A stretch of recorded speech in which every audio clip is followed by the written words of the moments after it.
আসসালামু আলাইকুম রহমতুল্লাহি বারাকাতু। প্রিয় ভিউয়ার্স ভাই বোনেরা, কেমন আছেন? আমি আলহামদুলিল্লাহ আল্লাহ তাআলার অশেষ রহমতে ভালো আছি। আপনারা দেখতে পাচ্ছেন একটা ছাগলের খামার। ছাগলের খামারটির পরিবেশটা আপনাদেরকে দেখাবো অথবা শেয়ার করব আপনাদের সাথে। আপনারা দেখে মন্তব্য করবেন। দেখেন কত ঘাসপালা আছে, কত জায়গা আছে, জমি আছে, সব কিছু আছে। তারপরেও এই ছাগলগুলারে যে কি পরিমাণ একটা কষ্ট দিতেছে বলার কিছু নাই। আপনারা নিশ্চয়ই দেখেন কি অবস্থা এদের। দেখেন প্রত্যেকটা খোয়ারের ভিতরে মানে ছোট ছোট খুব করা আছে ভিতরে। আমি ভিতরে দেখাতে পারলাম না, তালা মারা, মালিক এখনও নাই। এই খামারের মালিকটা বিকেলবেলা আসবে, এখন নাই, সেই জন্য ভিতরে ঢুকে দেখাতে পারলাম না। প্রত্যেকটা খবর ভিতরে ভিতরে দুইটা মানে 2 ফিট বাই 3 ফিট একটা করে খুব করছে। দেখেন 2টা করে বাচ্চা ছাগল, একটা পাঠা একটা পাটি, মানে মা একটা পুরুষ একটা, মানে 2টা করে ছাগল রাখছে।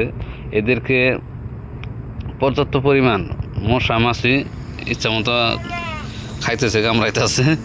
কি পরিমাণ যে একটা বিশ্রী অবস্থা, আর কি বলবো। ওইদিকে যাওয়ার চেষ্টা করছিলাম কিন্তু আসলে যেতে পারলাম না।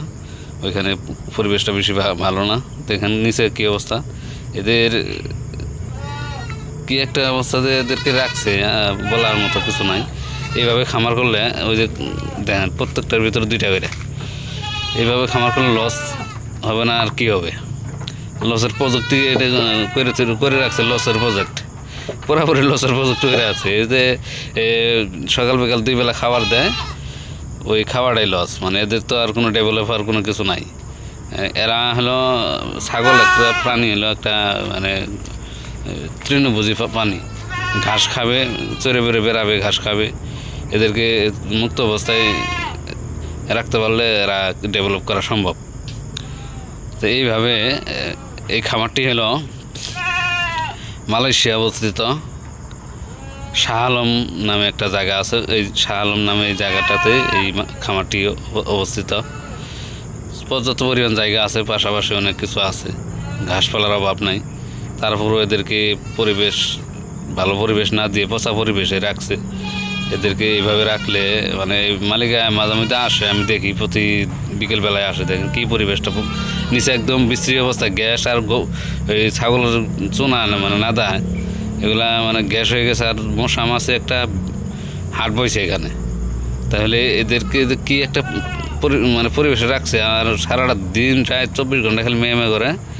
আমরা তো পাশে থাকি, এগুলা শুনতে পাই, তো মায়া লাগে। কি আর করবো, কিছু করার নাই। কারণ এখানে ওদের স্বাধীনতা হলো সবচেয়ে বড় প্রাধান্য দিতে হয়। আমাদের কোনো স্বাধীনতা নাই বাংলাদেশি লোকদের, এই অন্তত মালয়েশিয়াতে কোনো স্বাধীনতা নাই, কোনো দাম